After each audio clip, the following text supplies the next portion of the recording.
So we are currently on our way to Austin, Texas.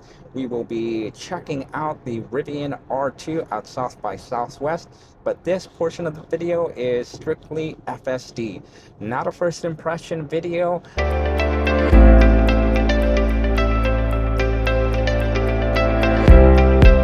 And this trip will be all highway from San Antonio to Austin, Texas. I have a few choice things that I have learned with this version 14.2.2.5. Not all good things, subtle differences from the prior iteration from point 4, but just enough, at least in my experiences, daily commutes, um, just to say that it may be a step back. It's a bit of a mixed bag, much like other FSD versions, right?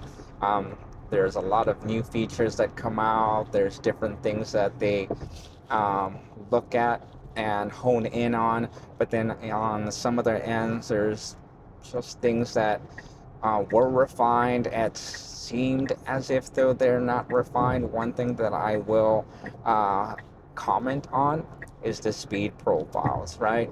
A user uh, ended up commenting on differences in the speed profiles, right? Um, a more appropriate way of comparing it is to saying based on from one mode, one speed profile to another speed profile, aggressiveness, right? The type of aggressiveness. I feel that in this iteration and in prior iterations, right, we've had FSD speed profiles scaled back a bit. I think this is the case while I'm driving in residential areas, right? Not highways, as you can tell right now. I'm in a highway. The speed limit is 65 miles an hour. I'm currently in hurry mode because that's where I feel most comfortable in my daily commute, my daily drive outside of the highways, right? I feel like I almost have to have hurry mode on. If not, the aggressiveness of the vehicle will not be what I would like. And I don't feel like I'm a speed demon, but I do like driving a good 5 miles, 6 miles over the speed limit at all times. And sometimes I feel whenever I'm driving on regular roads outside of highways, that FSD struggles, even in hurry mode in this iteration, to actually get up to speeds. So that's a bit of a frustrating thing that I've seen with this iteration. So much so to the point where I wish it would scale back a few notches, more than a few notches. Um, I think that a lot of people have been kind of initially when version 14 came out, indicating that FSD was just driving like a bat out of Hades, and that they felt on the safety aspect it would be best to scale them down. Um, the speed limits, the aggressiveness of it all, and Tesla did just that, but I think they did that a bit too far. They took it a bit too far. So that's one of those things that I most certainly wish that would be reverted, um, at least on the residential side. Maybe it's one of those dynamics, right? Whenever the vehicle gets on highways, then guess what? We're going to go ahead and keep it the same way that we had been accustomed to: confident, assertive, aggressive, right? In pretty much any mode, even in standard mode. Standard mode, I can get a good 10 miles over the speed limit. Hurry mode, right now, as you can tell, we're going about 12 miles over the speed limit. Um, and it was going a bit faster, a little while ago. I think 12, 13 miles is what it's doing right now over the speed limit. But a little while ago, we were almost going 15, pushing maybe 20 miles over the speed limit. But anywho, on residential roads, right, on non-highway roads is my issue, where the speed profiles aren't nearly as aggressive, aren't nearly as capable, confident as they should be to make those decisions that need to be made. Um, during different junctures. So I most certainly don't want to make it seem like I'm being overly critical or negative whatsoever, right? That is not my intention. I absolutely, positively love FSD. The technology that the good folks at Tesla, the engineers at Tesla have created is life-changing. I'll put it that way, right? Going from having the stress, the frustration of being behind the wheel is something that I absolutely dread. Ever since I've got behind the wheel of a Tesla, one thing, right? Just the driving dynamics are a whole different story that we're not talking about in the moment, but outstanding. But two, and the most important thing right here, the autonomy, having your vehicle take you from point A to point B, taking you on your daily commute, and not have to deal with the stress that comes with driving. Because right now, Friday the 13th, right? What a day to be out on the road and driving, but here we are. And I don't know if you picked it up already. Other vehicles around me are driving rather aggressively. It's Friday. People have places to go. Definitely not work, because I don't see a majority of them at work. There's a healthy amount of like people out on the road, but the aggressiveness, the cutting in and out of lanes, and that aspect, that frustration is something that I don't have to deal with. I feel pretty confident in the fact, extremely confident in the fact that this vehicle, FSD, knows what it's doing, is incredibly confident, will take the safest possible routes, will take the safest choices out on the road, not only if it were the only car on the road, but especially with all of these variables, human elements in their own vehicles all around me. So I feel absolutely safe. I feel a stress that is non-existent compared to when I'm behind the wheel. So in that regard, FSD and the engineers at Tesla are doing amazing, right? And again, it's not all about like hyping up Tesla and being a Tesla fanboy, right? Again, those are the positive things. Those are the established things of what this technology has been, has made a difference for me in my real life, right? That's simply the case, right? I don't have that stress. I don't feel that tenseness on my shoulders, right? By dreading getting, into traffic and, having to make those choices on my own. That is phenomenal. And again, I'm not saying that this is perfect. It is absolutely not perfect. Far from it. There's a reason why they say FSD supervised. There are situations where you just never know. You have to be ready. You have to be alert to take the wheel. But again, overall, this is a pretty dang good product. And I can't wait for future iterations where it'll continue to be outstanding, right? I feel that confident in Tesla's ability to improve this product. They've done so year after year after year. And for those of you out there saying, whoa, Tesla's stagnating, whoa, Tesla isn't as innovative as before, my word, what if they are reaching that apex? How much more do we people want or need every single year after year? You're only as good as what you can do for me today, right? That's the kind of mentality. But again, I think we should get away from that, right?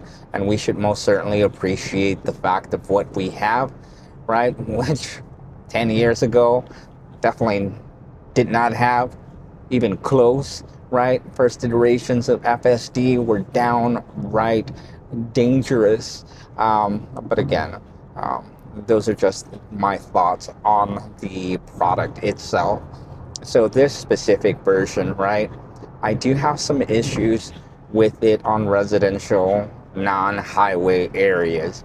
I feel it's a bit too tame, that the speed profile's aggressiveness has been scaled back noticeably. I don't want to say considerably, because I'm kind of borderline, depending on the day, depending on the situations, what is it in fact doing. But again, like overall, I feel it's been just scaled down just a bit too much for my liking. Again, I'm used to driving a good 5 to 7 miles over the speed limit, even on hurry in non-highway roads, residential, regular roads out there. I feel that it's just a bit too tame. I'm consistently going either right at or under, and that's on hurry mode.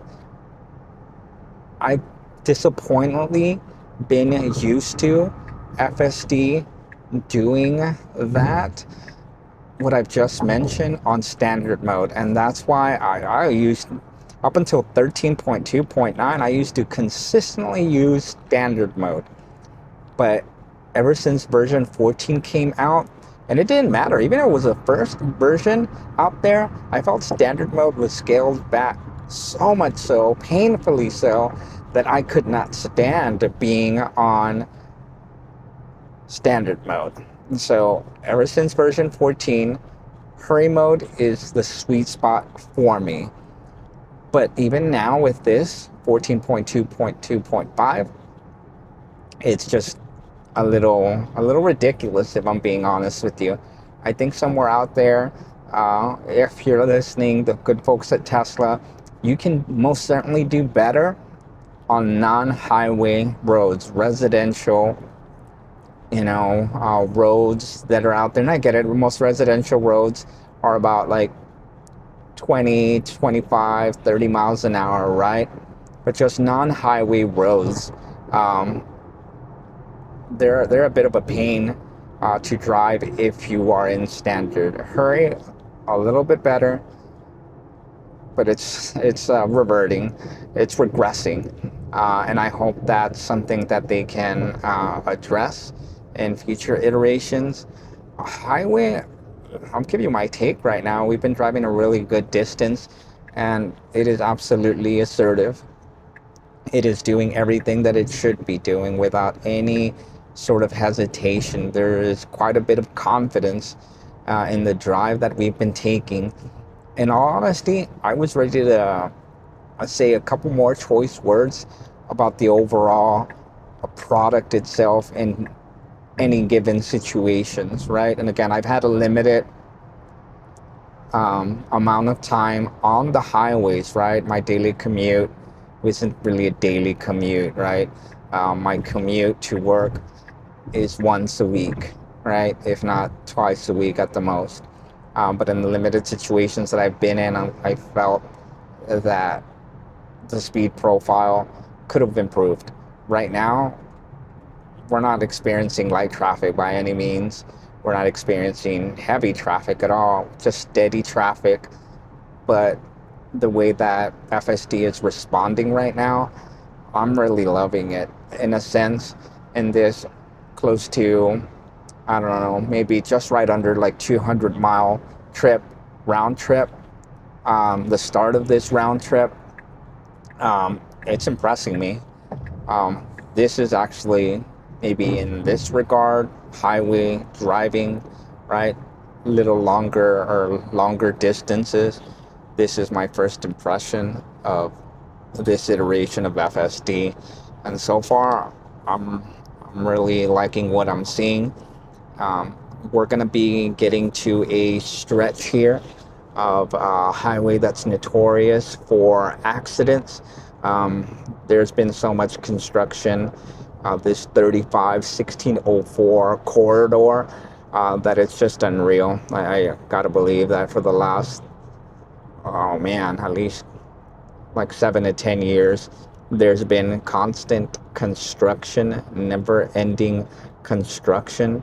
Um, I don't know, and then that's part of the reason as to why um, there are quite a bit of accidents. This stretch of the highway is very accident prone. A lot of people just stop abruptly, um, get in and out of lanes because they get frustrated at the lack of of speed, lack of mobility.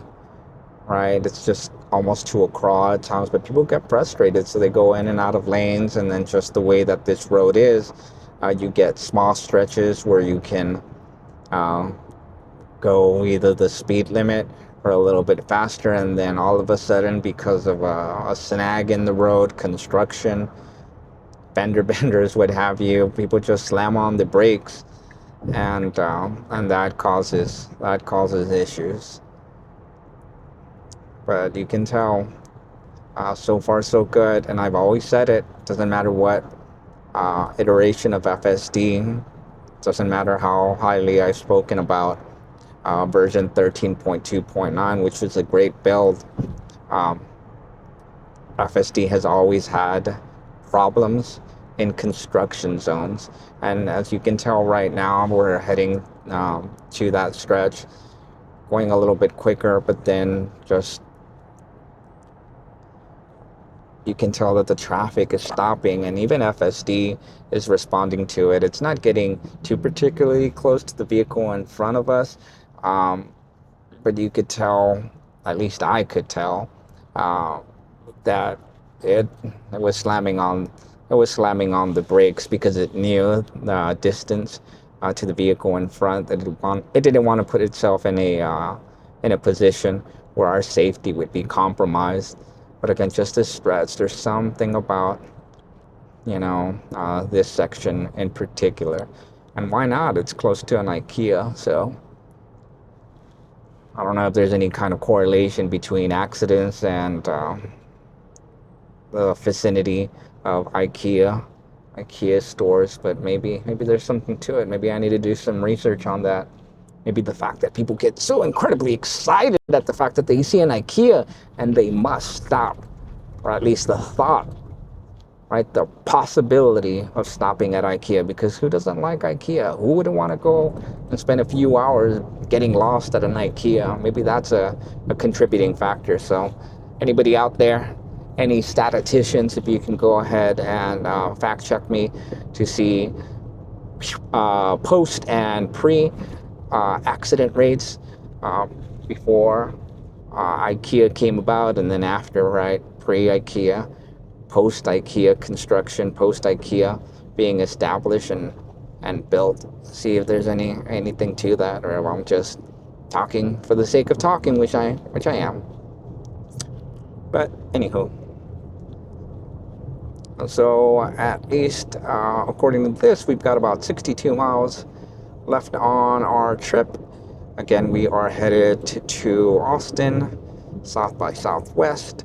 Gonna try to check out the R2 to see what that all entails, what the good folks at Rivian have done. I'm super interested to see that vehicle. I have not had much experience with seeing with really the Rivian product. So this will be my first opportunity to go ahead and check out Rivian. I don't think I've ever driven in a Rivian, to be honest with you. I don't think I've ever been in a Rivian, to be honest with you. I was this close to taking a test drive, a demo drive. I had it all scheduled, but life happened, and the family couldn't make it out there, so didn't get a chance to test out the Rivian. So again, it'll be my first impressions of a Rivian, and especially if an R2 will take it all in. Even with FSD, this is kind of scary. At least again, this stretch of the road, it's really, really scary, and not just because it's Friday the 13th. But that has something to do with me being a little apprehensive out on the road. But again, all for content. All right, we're out here. We're driving to Austin, to South by Southwest, to check out the R2, and hopefully it'll be a memorable video for all the good reasons, not for all the creepy Friday the 13th things, reasons, right? It'll be great. And I keep picturing that little dog with the fire in the background saying, "This is fine. This is fine."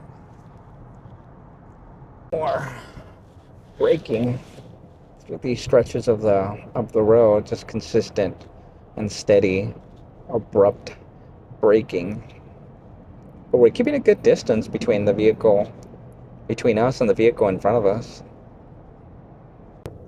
Yeah, you're noticing right now that FSD is doing quite a admirable job of handling these abrupt stops.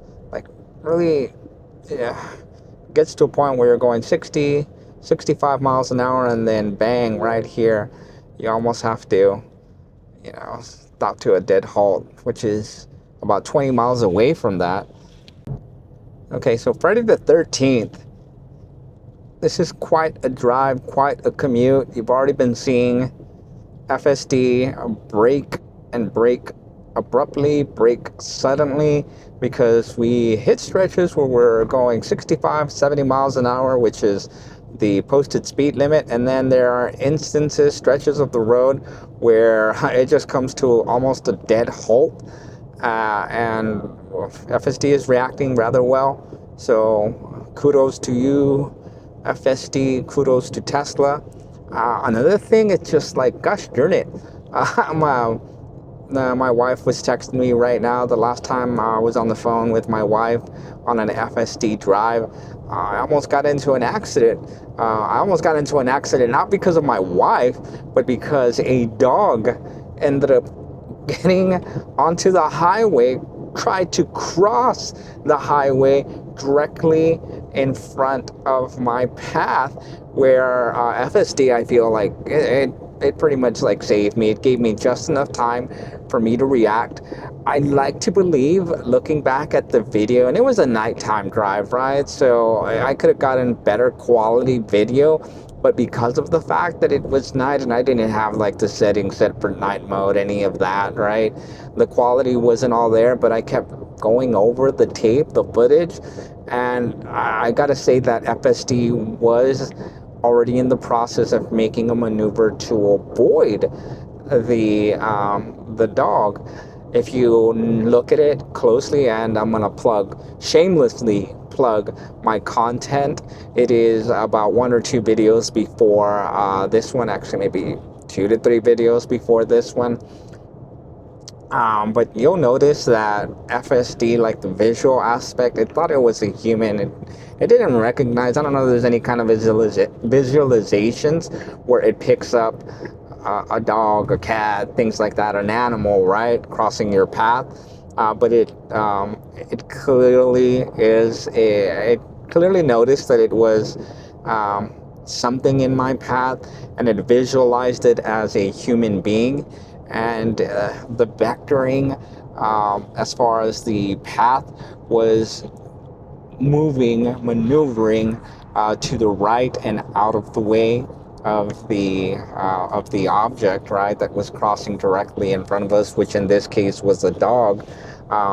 Again, I took over.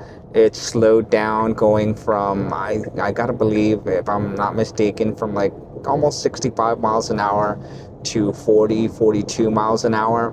And again, it gave me just enough time to grab the steering wheel, make the appropriate move, avoid killing the dog and getting into an accident.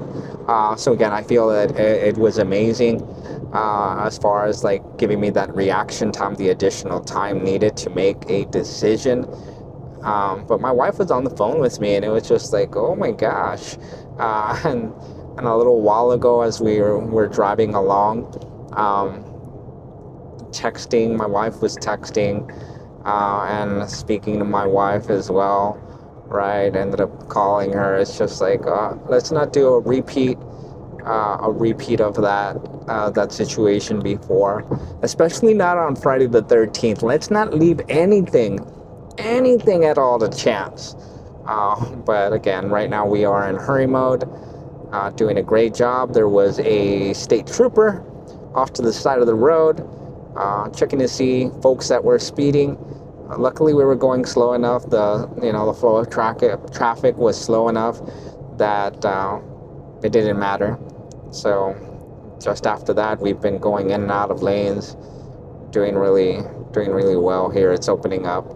Hopefully, there's less and less traffic throughout our trip, but I'm not going to count on that. And I say I'm not going to count on that because anywhere in Austin, my word, there's consistent and steady traffic.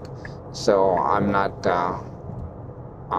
going to count on luck when it comes to driving in Austin or having FSD drive in Austin. Who am I kidding? I'm not doing any of the driving.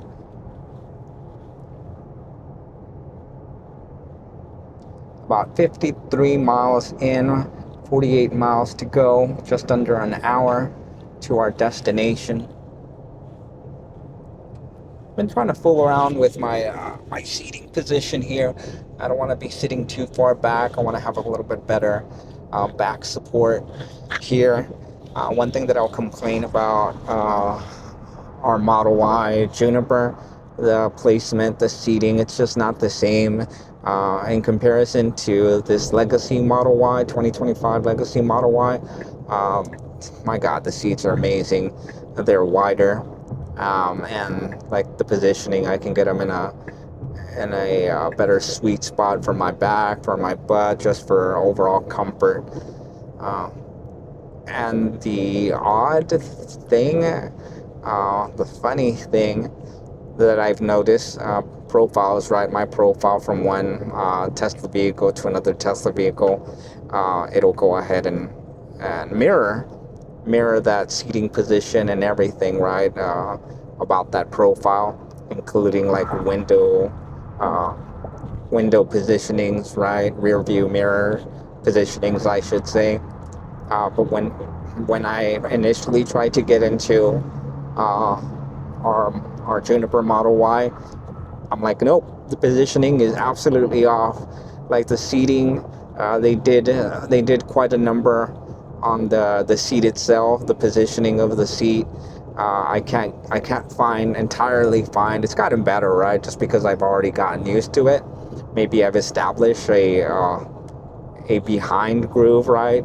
A butt groove, but not the same positioning.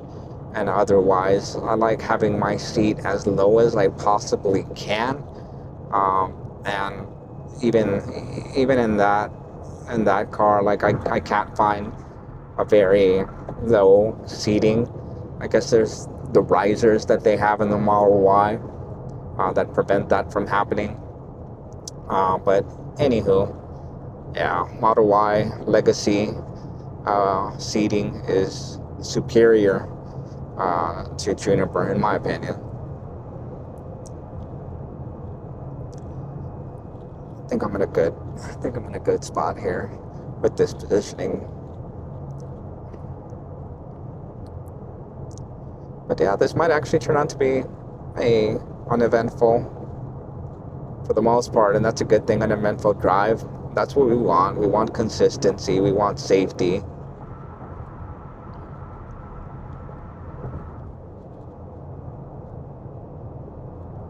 And we're passing a Buc-ee's. Buckaroos. I mean, who doesn't like Buc-ee's? Who in the world out there does not like a Buc-ee's gas station? Shame on you for not liking a Buc-ee's.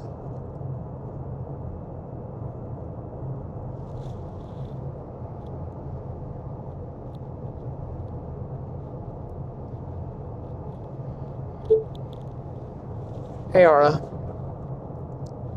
Hey, Manuel. What's up? Nothing. I'm just heading to Austin, South by Southwest. Can you double check my navigation? I want to go to the uh, Rivian store in Austin, Texas on Congress. You're navigating to Rivian at 208 South Congress Avenue in Austin, about 43 miles away, 54 minutes. That's southwest from New Braunfels. Looks good. Or want to switch to the other one on Morrow Street? Now I want to go to the Congress location. Got it. You're already set for Rivian at 208 South Congress Avenue in Austin. ETA around 12:19 p.m., 43 miles. Safe drive. Thank you so much. You can quit. You're welcome. Let me know if you need anything else. Thank you. You can go ahead and exit. With love from Mayfair. That is a phenomenal old-fashioned sign.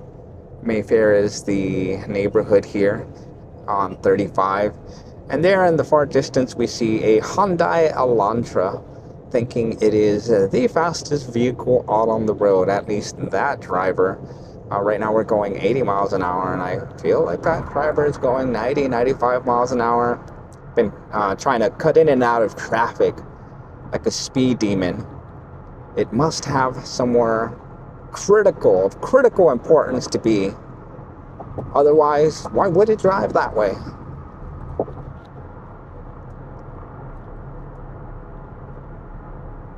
I bet you anything we're gonna see it in the not too distant future. I feel that strongly in the navigation here and the decision making of FSD.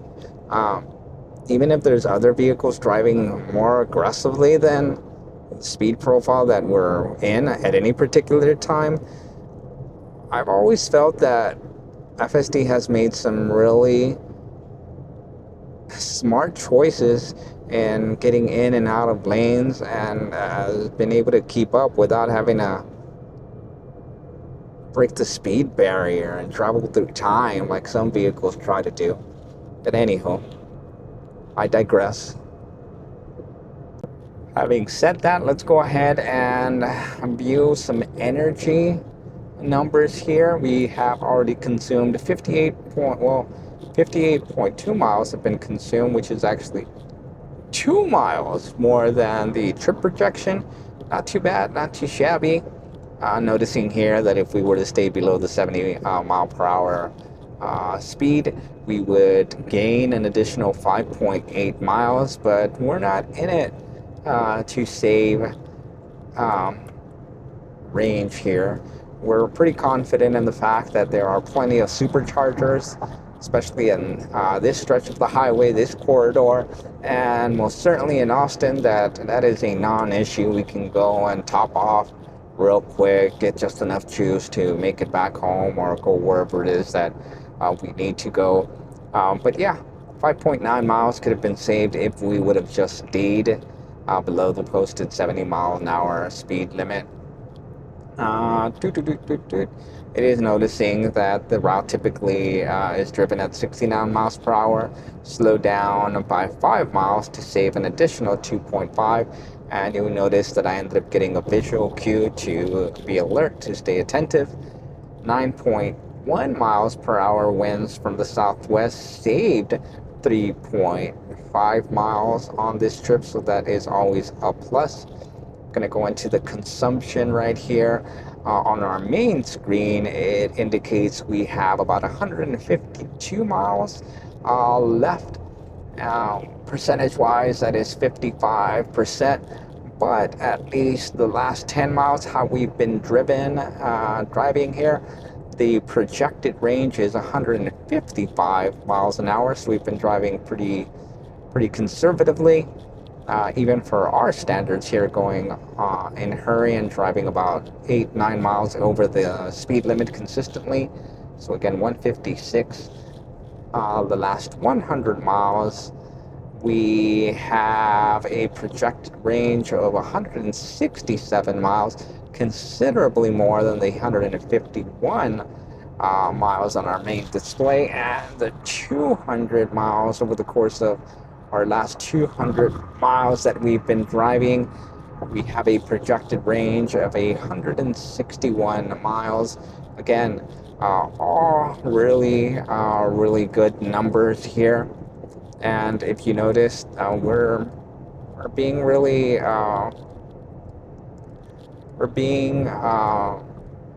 efficient here. I'm trying to look at the different numbers because I see 240 watts over the last 200, 232 over the last 100, and then 250 over the last 10 miles, 249 right as we speak. But overall, since the last charge, which is our current overall drive, we are at 227 watts, which is a little over 4 miles per kilowatt. So we're doing fantastic as far as efficiency goes, and we are just passing the city of San Marcos, their outlets, a little over 34 miles. 34 miles to go, 45 minutes on this trip. We're most certainly gonna be a lot more efficient. Fortunately and unfortunately, I say it that way.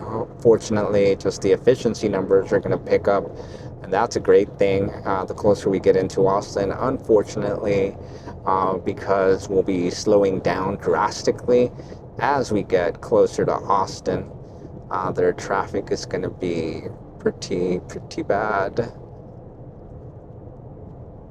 But we'll take the wins where we can get them. And at least our state of arrival will be, state of charge on arrival will be 44%, which is pretty fantastic given that we are at 54% right now. So I'll only be losing 10% efficiency between now and 45 minutes. Really good efficiency. It doesn't hurt that I ended up putting some new tires on this vehicle. Been doing really great, I think right at the 18,000 mark. Right above it, I want to say it was 18,100 miles. We ended up putting in a new set of tires, so we got about 200-300 miles on these fresh tires here. I opted for the original manufacturer's tires that we had with it, the Continental tires, as opposed to the Pirelli Scorpion that my wife's Model Y has. I honestly feel that the road noise is better with these Continental tires as opposed to the Pirellis. So, and the only reason that I ended up swapping them out is I had a screw puncture sidewall. Again, a lot of construction wherever it is that I drive in San Antonio, and just my luck that I had a screw. Yes, not a nail. It was a Phillips head, a screw puncture the sidewall of one of my tires. I think it was the right passenger tire. So figured might as well just go ahead and swap them all out. They were at 18,000 miles. Tread was still good, but figured might as well have additional tires. I need to buy another tire to have a complete set, just in case anything happens, whether it's my vehicle or my wife's vehicle. What my wife doesn't know is that I ended up purchasing some new rims as well. They are currently on back order, expect to be delivered next Thursday. But yes, I ordered some new rims for my baby, and they'll be in next Friday. So I'm going to sneak off during the weekend and go get those put on. And that's going to be fun, having new wheels. I'll go ahead and make a video of that. Why not, right? Make a video of that. Hey, here we go. Rerouting to save 1 minute. That's fantastic. You know, one thing that I did not revert navigation here. I generally like to have the path that I select when I am getting ready to take off, right? Be the intended path that I take. Um, Even if it's at the cost of saving some time, I'm a creature of habit, and I love to go uh, on the routes that I'm accustomed to. But here in this particular situation, you'll notice that I have reroute to save 1 minute. And in fact, it is rerouting me to save that 1 minute. I'm going to go ahead and bump that up and put it back to 15 minutes. I don't feel like it's going to actually reroute me again to save any additional time, but nonetheless, I forgot to update that setting. I've had it like that for quite a bit of time. By that I mean maybe about a month. Anyhow, let's go with that. See if we get lucky on this Friday the 13th of all days. Let's get lucky.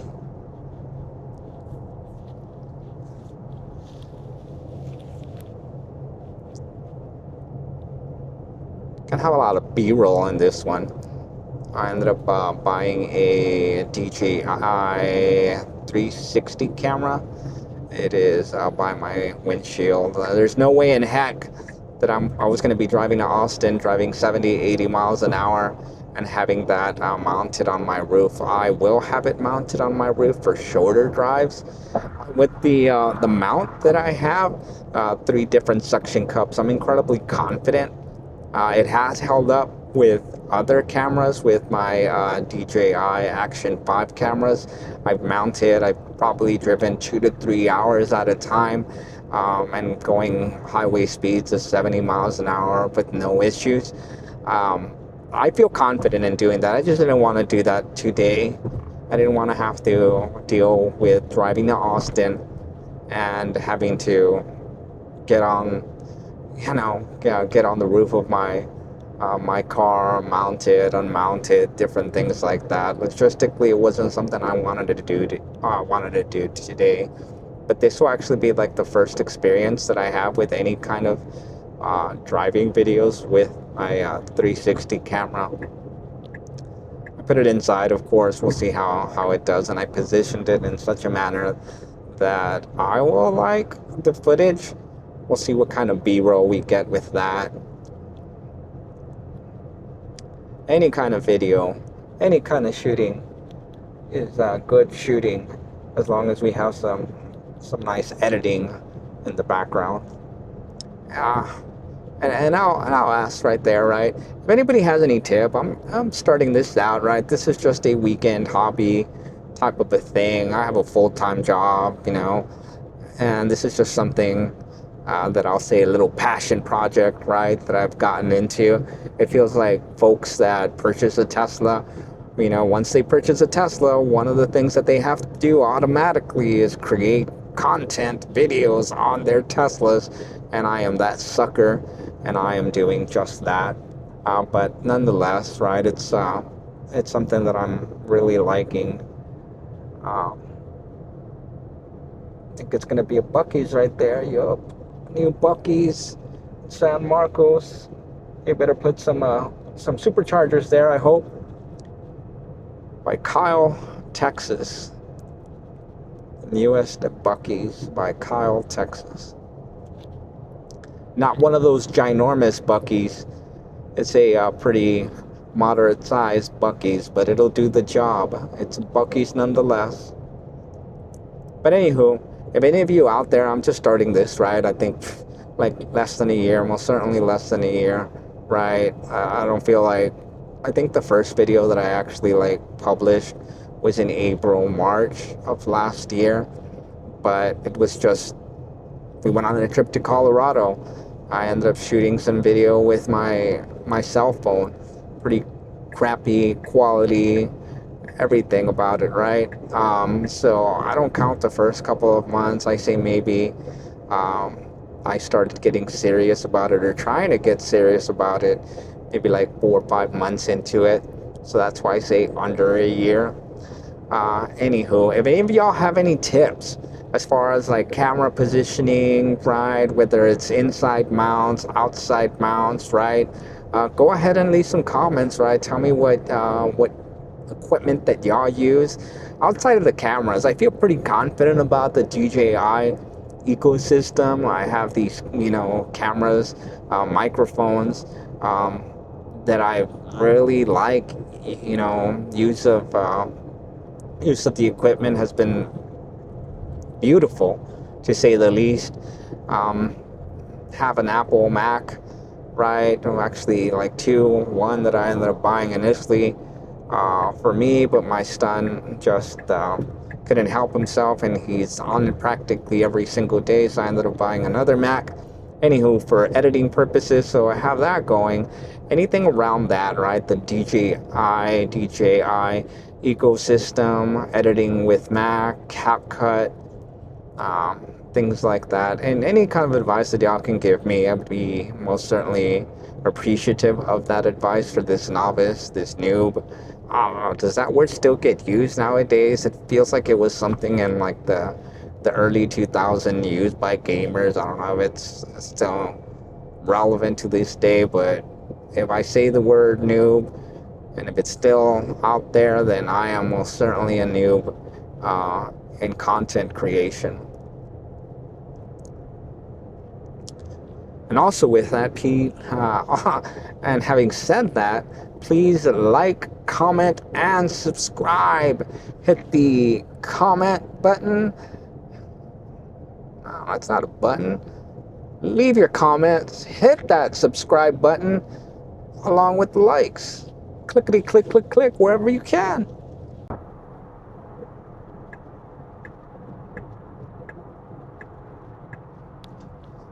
By the way, that maneuver was fantastic. We were going in what is considered to be the slow lane, riding the slow lane like no other, going 75 miles an hour consistently, and then from one moment to another, when there was a lot of traffic coming on to the road, our Model Y just switched lanes really, really quickly, and now we're back in the fast lane.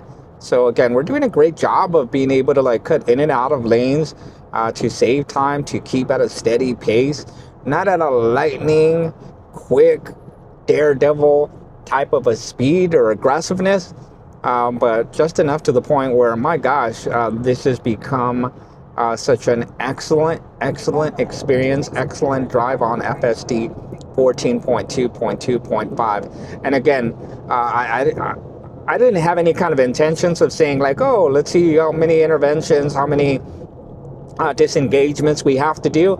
But so far, in the almost 90 miles, 89.4 to be exact, distance that we've done, no interventions whatsoever, no disengagements, completely safe as it can get trip here so far. About 32 minutes left, 12 miles to go. We'll be slowing down considerably in just a bit.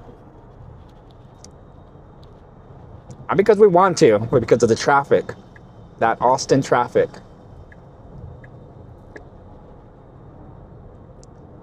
Oh, here's some construction. Let's see what we do. Let's see whether or not the Model Y, whether FSD will be confused at construction here, but we'll find out shortly.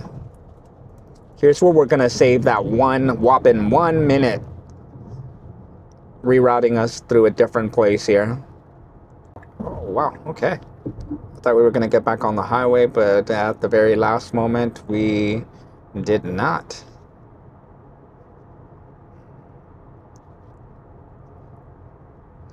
We are on the access roads. FSD is doing fantastic.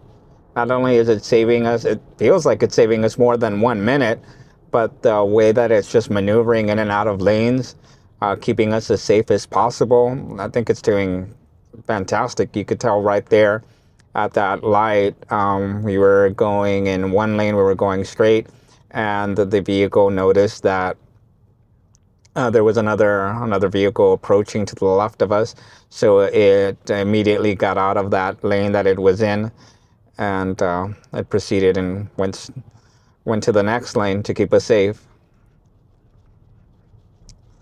And right now we are in a 2-lane road, and as you can see, the sign there indicates lane ends merge right. Again, we are not driving. This vehicle to the left of us is trying to position itself so it can get in front of us. I guess it feels like it had some sort of exclusivity to that lane, to being ahead of us. It felt that we were getting that positioning to jockeying over. But yeah, he's ahead of us. That's hilarious. At least he's the one that's doing the driving and not me.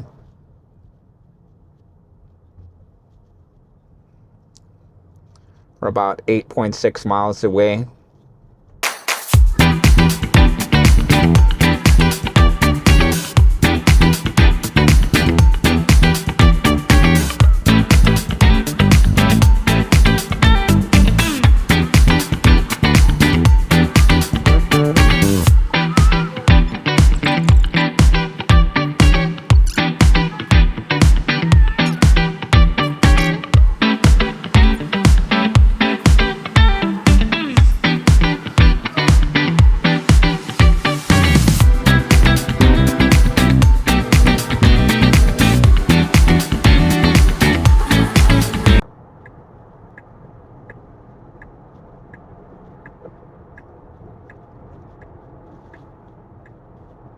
That was a phenomenal maneuver, getting into the lane. So far, so good. I got to exit in about half a mile. One thing that I've always complained about FSD is not being able to get over early enough when it's approaching an exit.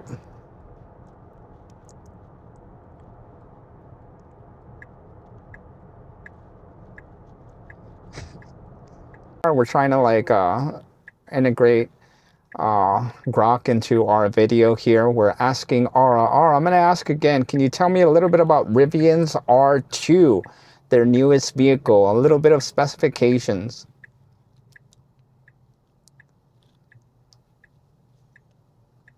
Got it. Rivian's R2 is a mid-size electric SUV launching spring 2026, starting around $45,000 for the base model, with up to 345 miles range. Top performance trim packs 656 horsepower, 0 to 60 in 3.6 seconds, 88 kilowatt-hour battery, and AWD. What's the range of the performance model again? The R2 performance model's EPA estimated range is up to 330 miles. What's the 0 to 60? The R2 performance does 0 to 60 in as quick as 3.6 seconds. How much feet of torque? 609 pound-feet of torque. All right. My God, those are monster numbers. What kind of battery pack? It has an 87.9 kilowatt-hour usable battery pack. Fantastic. So we are getting rather close, about a mile away, at least from the Rivian site, somewhere on the 800 block of Congress, South Congress, I believe, is where they're having their event and showcasing the R2. We're about a mile away, and I don't know if anybody noticed, but in the distance, turning left onto this road was a Waymo. Fun times with Waymo. I kind of want to get out. Cool. You're about a mile from the Rivian event, on the 800 block of South Congress in Austin. Perfect timing for the R2 showcase. Waymo spotting adds to the autonomous vibe around here.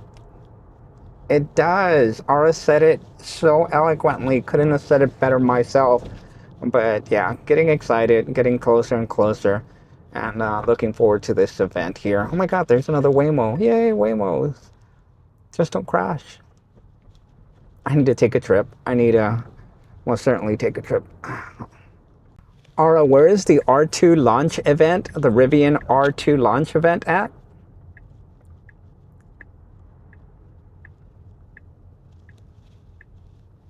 The Rivian R2 launch event is at SXSW in Austin, Texas, specifically at their Electric Roadhouse hub on South Congress Avenue.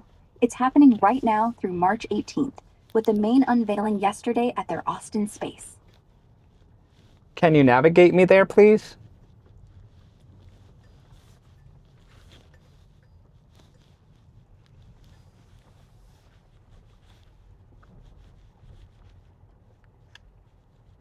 Navigation set to Rivian Electric Roadhouse on South Congress Avenue in Austin. It's just 0.1 miles away, about 1 minute.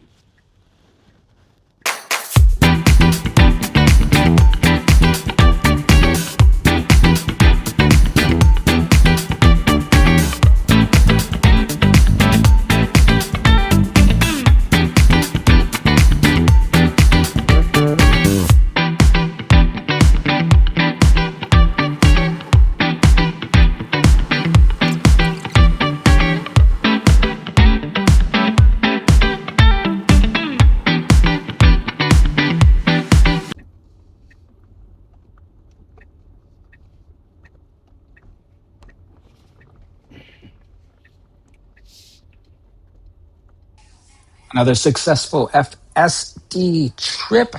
As you can tell, I am driving not on FSD at the present moment, but just for the sake of it, going to be wrapping up.